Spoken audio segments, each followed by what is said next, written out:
Hey guys, welcome to our review of Kamen Rider 01, Episode 2. As always, I'm your host, Frozen Stratos. Here with me today we have... Cinder Blaze. Dude, welcome back. We just got done watching this episode, and it was really good! It was just oozing flair.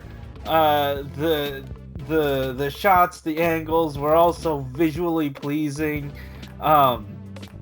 And like I watched a video talking about animation and how Gendy Tartakovsky sort of works, and don't worry, this will make sense.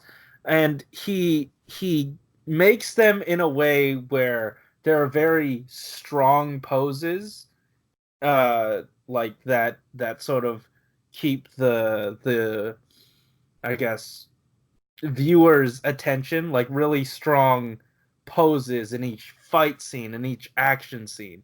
And I feel like in these action set pieces, there were some really good pausing moments where you could, like, at any moment just take a screenshot and it would look so good. Like, I don't know, the fights themselves just flowed so well.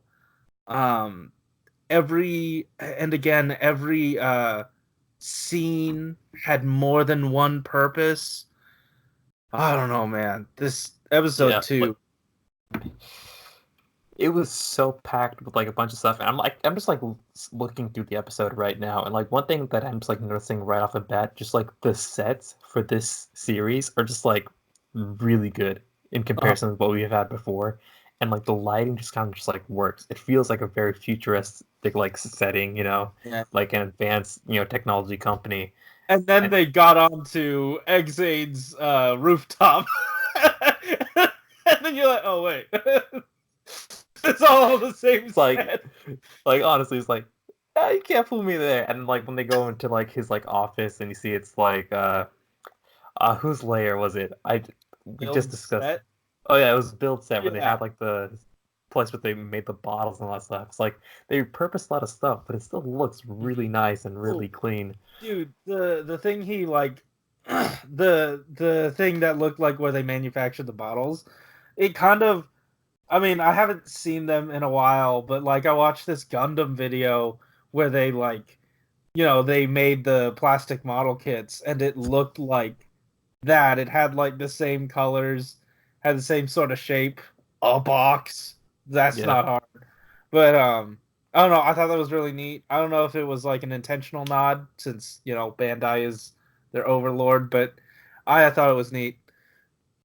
And it's the toy before, so yeah, and like there were like some other funnier moments when we had like the red I don't even know what to call them, like the rogue human gears. We just kind of like climbing on the wall, like God. Despite like how good everything else looked, it was a little bit weird seeing that just look a little bit off. But that scene though, like I guess it was like the subtleties of not really the subtleties. I don't know, just the detail they put into that scene with just the two like side characters as they were firing at it. Before he crawled up on the wall, you could tell whose bullets were packing more of a punch. Like visually, you could tell, and here, I guess. And then once it got on the wall, you saw the regular bullets hit the wall, but then you saw the shot riser bullets hit the wall, and they were like, like big impacts. Yeah, I thought that was neat. Like detail. All those projectiles, you kind of like can gauge their power and just like know how much they hurt. Like even for like the red dudes like kind of boomerang things, when they're just like ripping through concrete, you're just like, oh jeez. Like when she kicked the other dude like out of the way, he's like, yeah, if he got hit by that, he dies. Yeah, dude, everything scaled really well to each other too, like on that subject. And also on the subject of like the bullets hurting, I don't know what it was from. There could have been two things that this was from, but he had the cast at the end of the episode.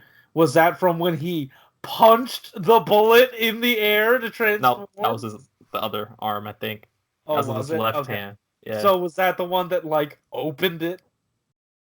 Yeah, probably. Was it like okay? I Speaking don't of which, know. that scene, gotta give props to the actors for stuff like that. He was literally struggling so hard to open up a toy. Slowly. He just broke the. I love it. I love it so much. I mean, like the. uh I think Dude, the did you see episode his itself. neck? The veins. Oh, he was about to burst. Yeah. I. I at first I wasn't too into his character just because he's a rude dude. He's kind of getting annoying, and like now I can talk about it. She developed the gear. That's her stuff, and he's just like, well, now I have it, and I'm gonna use it. I'm gonna keep shooting things. I don't know. I just kind of thought he was annoying, but then the thing that immediately endeared me to him was that he was the only one in that press conference that thought his joke was good. Like I it's so the Cinderella relationship that they built up with Gates and Geo got so stale so quickly. But I have a feeling this one is gonna be so subtle and slowly build to when they're finally like actual friends. You'll feel that impact. Yeah. I Speaking don't of know. which, like that one shot that they had where uh Shooting Wolf's bullet just kind of like ripped through all the cargo stuff, and we see, Zero One on the other side. Like just like the imagery of that scene, like the symbolism kind of like behind just like, they're kind of like enemies at this Yeah, point. yeah.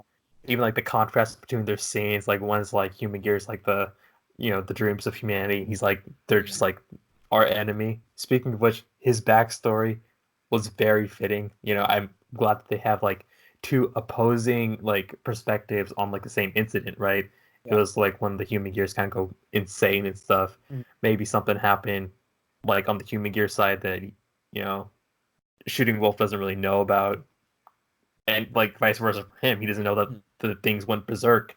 Yeah. So it's just it was set up really well, and Yeah. I'm like really looking forward to like learning more about the series and just seeing how that kind of like the dynamic between these two writers. I just want to see how that kind of like fleshes out once the plot Yeah. progresses. And to what you were saying, like in the early scans and all that information, I was like, oh, this guy had a tragic incident before with Huma Gear, and that's why it was like that. And I was like, okay, fine, this seems pretty run of the mill. But when you see it, the show gives like this nightmarish twist to it, like this very scarring nightmarish twist to it that I didn't think was a dimension of his backstory that I'd ever see. And it really, for me, it turned a very like ho hum plot point to something that like had bite to it. So Yeah, I'm into it. like it Uh, was a bland idea with great execution, and it just makes it actually like pretty interesting. Like yeah, because I was kind of like scared of the Human Gears, like in that scene, just slightly, just makes me sympathize with the character. Because like, just imagine being a kid and seeing that shit in your school. right. I want to kill them all.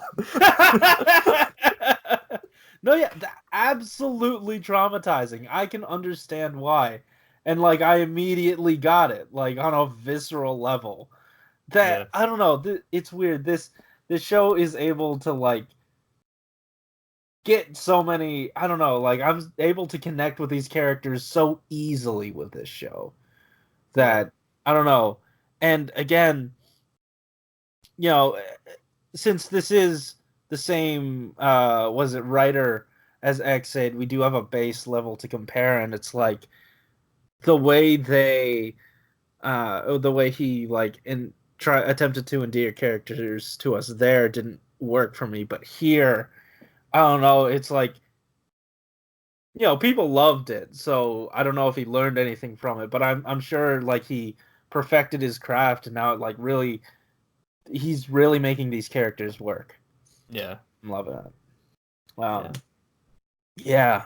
Anyway, oh, I thought it was weird how at the end the Humagear was back. Yeah, I feel like that's something that they're definitely gonna like flash back to in Oh episode yeah, 3. yeah. That's why I wasn't like too concerned about it. I was like, Mhm. oh, they're probably gonna do something about that. Maybe there's something in Zero One's powers that lets them, like convert them back to being good, because that's a common trope with Kamen Rider. I mean, I But hope so, and they do have that built-in sort of like, from episode 1, like, oh yeah, you've now been downloaded. You have 5 seconds until you for sure die. But until then, we're gonna do this tutorial for as long as you need until you get the fighting skills you have. You need to take down this guy. So like, there could have been that time in between where he was able to formulate a way to fix him. Also, I thought it was a really neat thing at the end with the press conference where I thought like they were gonna like do that whole Tony Stark thing, like I am 01. yeah, I thought that would have been neat, like a really neat. I don't know. like it would have been a neat like throwback to like that particular Yeah. scene, because it felt a lot like it. Mhm. And like because they already did like the Akira scene with the motorcycle, Yeah, yeah, you'd yeah. think they would be like in that mood already. So I was kind of expecting it, but um, like what we did get, where like he makes like the over the top joke, and like he just like the secondary writer just kind of like tries to hold Yeah, in his yeah, laughter yeah. and leaves. Like I'm much more fine with that, because like But here's the thing, like it sort of did exactly. I mean, it sort of did what it did for Iron Man. He says, "Hey, this is who I am. This is what I do." In more words, but like I yeah. got up here. This is my statement that I'm making, and I'm making these. I'm showing you who I am. Yeah, like there's no I, need for him to reveal that he's like 01, but like he did have to like assert that he was the president, because like he was kind of like wishy-washy about it earlier. Like he's like, I would like to speak to the president. It's like, oh, who, me? And he's like, nah, it's me. Comes in with the suit and just like makes that one dude just kind of like squirm, and the, like the physicality of like the acting in this series is something I can like really appreciate, because like Yeah. even our main character has to go like he has to dig real deep for these, and he's doing it pretty well. So Yeah, and like the thing is, again, I don't like characters that no one else likes, but somehow this show is able to make that happen. So for that I'm really, oh man, it's just so good. Anyway, yeah, Alex, do you have anything else to say about this episode? I'm good. All right, cool. So, guys, thank you so much for watching. If you like this episode, hit that like button and subscribe if you want to hear more from us each week. Tell us in the comments down below what you thought about this episode, and also the watch along is up at the same time as this, so go ahead and check that out if you're so inclined. Also, Soto doing a whole bunch of that stuff over on the Soda Pop channel. Today's episode is going to be an episode of the Soda Pop podcast. And then yesterday I put up an episode of the Soda Pop News Breakdown, so go ahead and check those out if you want, if you need to know about any toys. If you liked any of the Kamen Rider stuff that just happened, you might be interested in what's going on with the toys, so check those out. Guys, thanks for watching. Keep it juicy. Yep. See ya. I need a nap.